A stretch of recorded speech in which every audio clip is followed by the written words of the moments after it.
years ago, and I was doing some consulting for this organisation, and they came and said, "Oh, would you like to come and, we hear that you speak, would you like to come and speak to the staff?" And I said, "Oh, that'd be great." And they said, "What would you charge us?" And I said, $250. And they said, "Each?" And I said, "No, all up." We've come a long way from then, haven't we? I feel very privileged to be here, and I know that Business Swap has undergone many changes in the last 20 years that I've been speaking, but I do have very fond memories of the support that I got from many swappers way back. And in the time we've got today, I want to share with you some ideas about becoming an industry expert. That was certainly not my intention when I launched my networking career, and networking is my topic 20 plus years ago.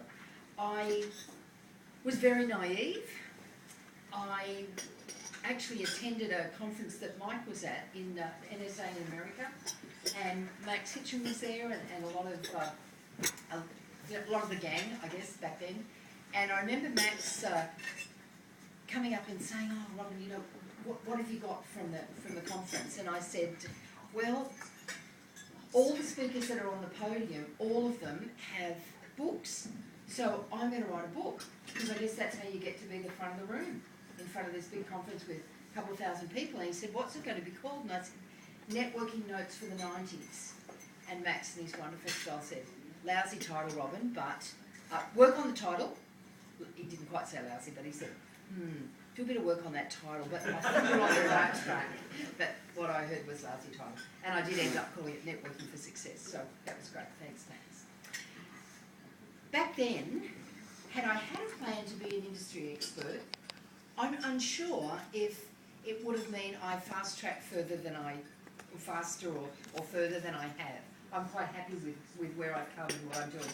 Just 7.5 years ago, I moved to the far north coast of New South Wales, just south of the Queensland border, about 10 minutes south of Coolangatta. Very happy there. Still travel a lot to speak, and probably reducing that speaking. And reducing the travelling, but being able now to offer clients a lot more things when it comes to the options for speaking.